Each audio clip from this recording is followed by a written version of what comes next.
When you hear the word failure, you always think of it as the terminal event, the end of things. But in fact, in medicine, that's simply not true.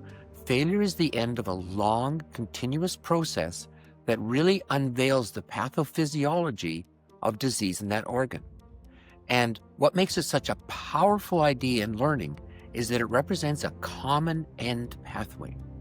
So to master the failure of any organ system is to master perhaps half of all the pathology of that system, because all chronic disease ends up as the common end pathway of failure. In this video, I'm going to show you how knowing the failure of an organ system actually includes every organ system: heart, lung, kidney, endocrine. Every chronic progressive disease is going to have a common end pathway for that organ system. And you can unify that idea in figure 3.1 of the textbook. In fact, this is such an important idea, it has its own chapter, chapter 3. To introduce this idea of failure and to be able to apply it as a general principle to every organ system is a very powerful way of learning medicine. I'm Dr. Philip Tisdall. I practiced medicine for over 3 decades. I've been teaching now for over 12 years. I sort of took my long clinical practice and it's devolved into this deep, lifelong commitment to teaching. Every week, I post these videos teaching you how to think like a doctor. If this is useful to you, click subscribe. Today, we're going to talk about chronic progressive disease and how in every organ system it ends up with failure. Such an important subject, I've actually written a chapter on it with figures and tables. You're going to need the textbook. So let's introduce the term failure. And I'm going to define it now for you, and then we're going to explain how it's part of pathophysiology. When I say failure, it means, in technical physiologic terms, an inability to maintain homeostasis at rest. But what that means clinically is the patient has symptoms even when they're doing nothing to stress the system. It cannot maintain its normal function, and therefore you're symptomatic at rest. If you look at a system that's graded by symptoms like heart, it means that you're short of breath when you're sitting in a chair. There's no increased cardiac demand. Well, let's talk about why it's such an important idea. Everyone, as students, learns failure as though it's a diagnosis. It's not a diagnosis. It's the end of chronic progressive disease. So let's take a look at the picture of chronic progressive disease. And we're just going to assume you're starting at 100%. So everyone starts at 100%, and here we're running across a time frame in years. Now, every organ system is different, and we can talk about the definition of failure, but you should think of this as something that occurs over a long period of time. And we sort of assume that everyone starts at 100% function. So here we are at 100% function. Now, remember, with your inherent disease, whatever it is, all diseases in that organ system will do this, we start to see this decrease in the performance of the organ. But your patient isn't symptomatic yet, because remember, they can bring in their homeostatic mechanisms, think physiology, and they can bring in adaptation, that deeply, profoundly important pathology word.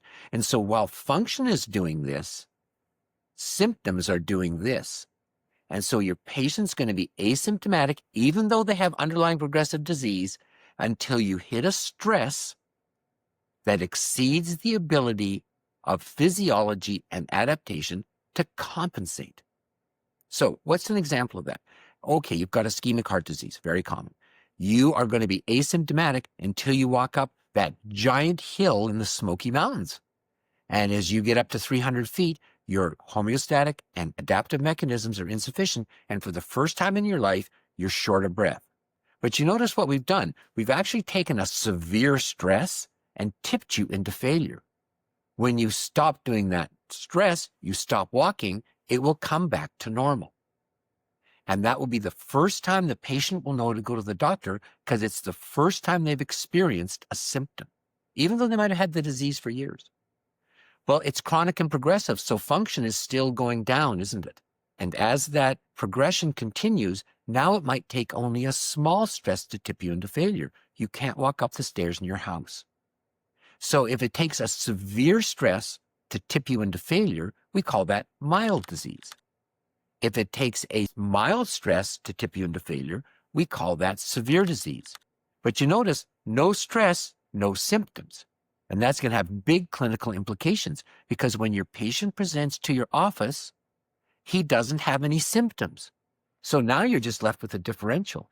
Testing teaches pathophysiology. We're going to give the patient a stress test to see if we can recapitulate those symptoms. So in heart, let's put the patient on a treadmill or some walking exercise and see if we can increase demand and reproduce the symptoms.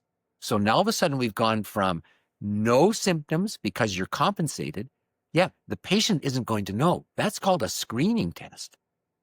Then we're going to go to this middle period where we know that a mild or severe stress will tip you into failure and give you symptoms. So that's the era of compensation, and we can diagnose with stress testing. But finally, function will drop low enough that you have symptoms all the time.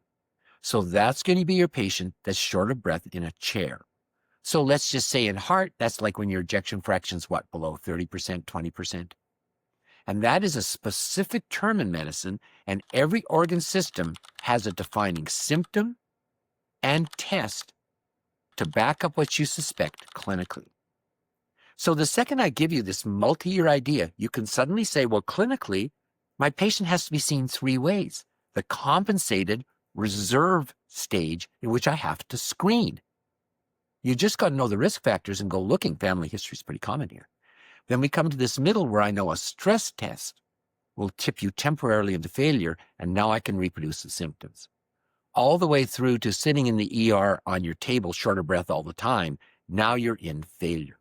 So this is a common end pathway. For heart, doesn't matter if it's ischemic or hypertension or valve or a cardiomyopathy, the disease particulars will change, but not this progression into a common end pathway ending up in shortness of breath.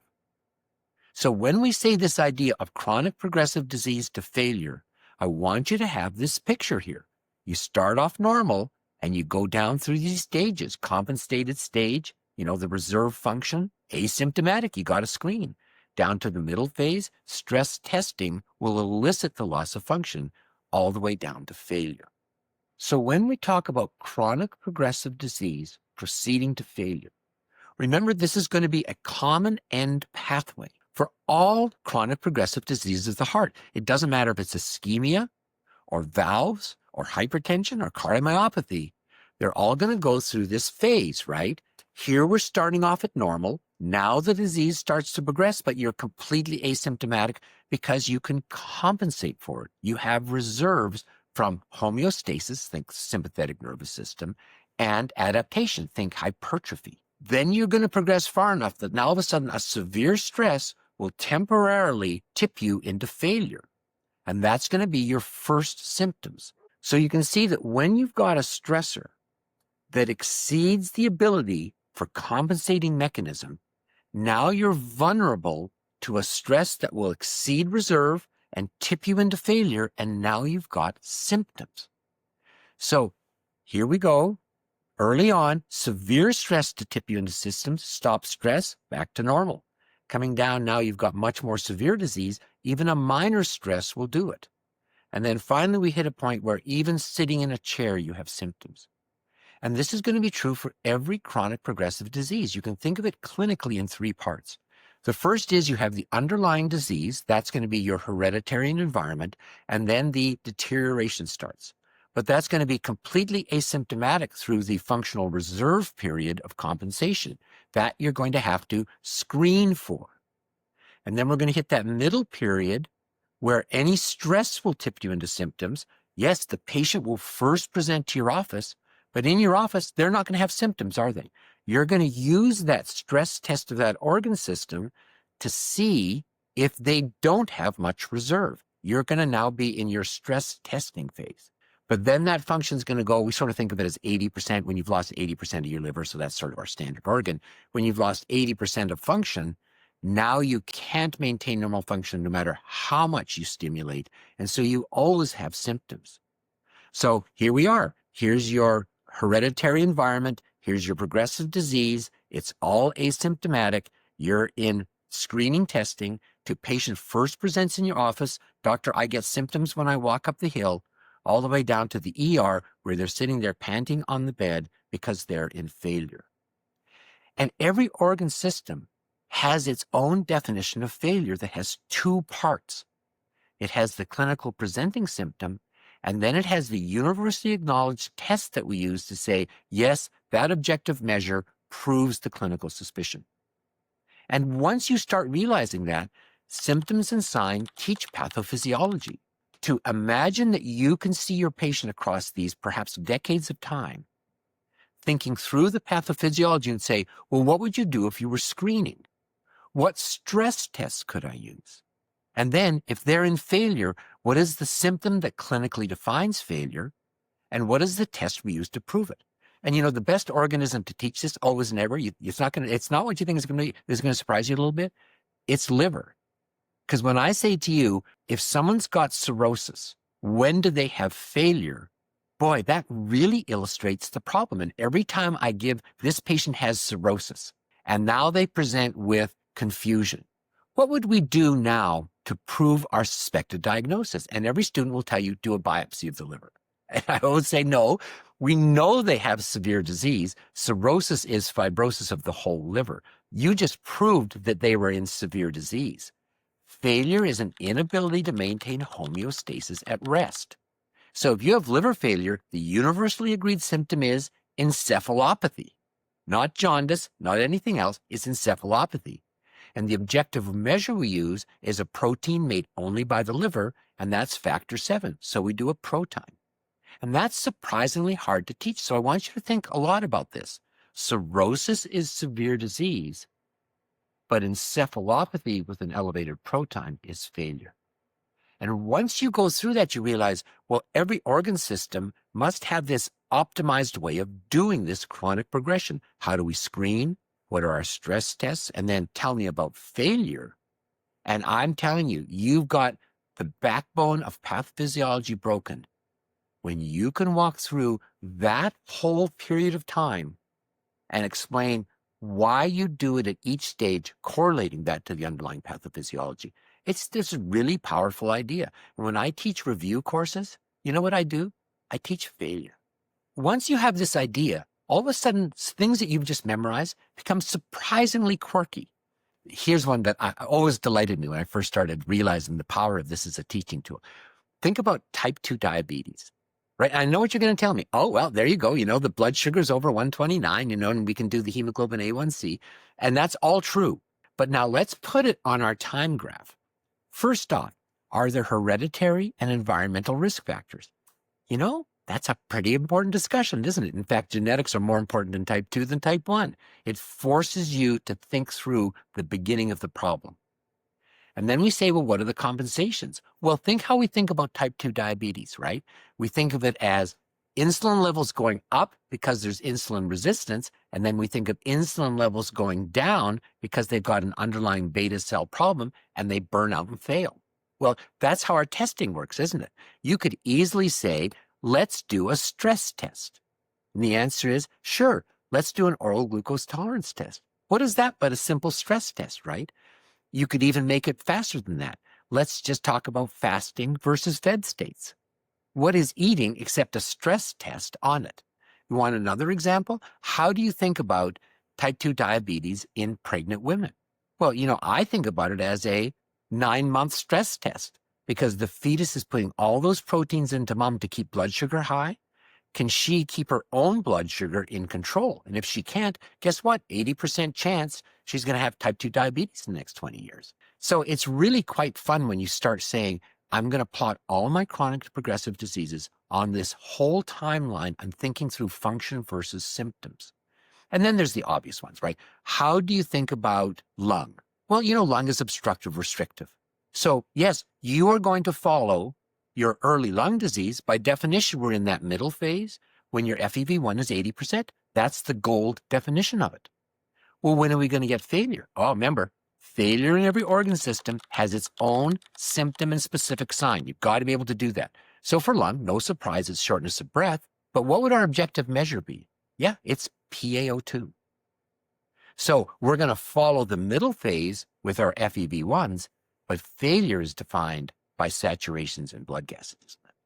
And so this is so useful. I actually wrote a whole chapter and put it in a table.